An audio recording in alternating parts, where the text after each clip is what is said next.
रो रहा हूँ, तुम्हारे बच्चों के लिए रो रहा हूँ। देश में 5 बजे के बाद सुनवाई हो सकती है, तुम धरना क्यों नहीं दे सकते? आपके डिजिटल इंडिया के बड़े बड़े दावों के बीच एसएससी, नीट, आईबीपीएस, सीयूईटी जैसी परीक्षाएं बार बार सर्वर फेल और तकनीकी गड़बड़ियों का शिकार हुई है। ग्रामीण बैंक की परीक्षाओं में फिर से एग्जाम के नाम पर छात्रों को महीनों घुमाया गया है।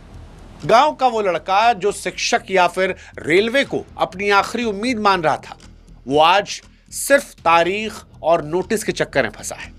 आपके केंद्र सरकार के विभाग में आज भी 10 लाख पद खाली पड़े हैं, लेकिन भर्ती होने में मोदी जी 5-5 साल लग जाते हैं।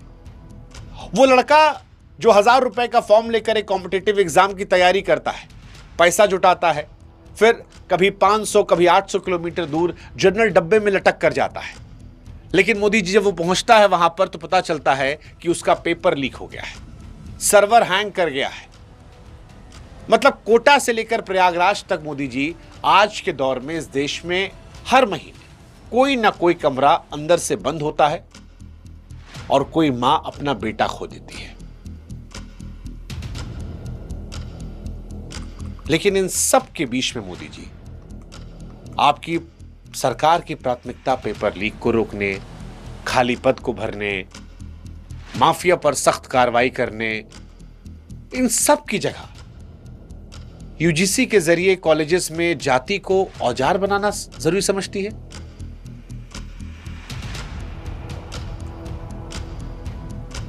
मतलब सोचने वाली बात है ना मोदी जी। जब सरकार से ईमानदार परीक्षाएं और समय पर नौकरियां मांगी जा रही थी, बीते 1.5-2 सालों में कई बार हमने देश के युवाओं को सड़क पर उतरते देखा, कई बार उनकी पीठ को पायदान बनते हुए देखा। उस वक्त युवाओं को पहचान और राजनीति की बहस में उलझा दिया गया। मतलब सवाल यह है कि क्या यह सब गलती से हुआ है या जानबूझकर किया गया है? क्या यह केवल संयोग है कि जैसे ही बेरोजगारी, पेपर लीक, खाली पदों पर सवाल उठते हैं, वैसे ही कॉलेज में जाति की बातें तेज हो जाती है? क्या युवाओं को नौकरी की मांग से हटाकर पहचान की लड़ाइयों में बांटने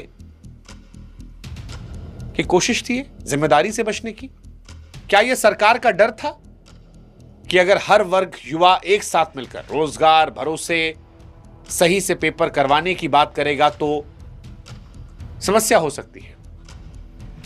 और इसी डर से कॉलेज को ऐसा मैदान बनाया गया जहां छात्र सिस्टम से नहीं बल्कि एक दूसरे से लड़ रहे हैं, बट गए हैं। देखिए, हो सकता है मोदी जी ये संयोग हो, लेकिन सवाल तो उठेगा ना कि अगर ये संयोग भी है तो हर बार नुकसान छात्रों का ही क्यों होता है?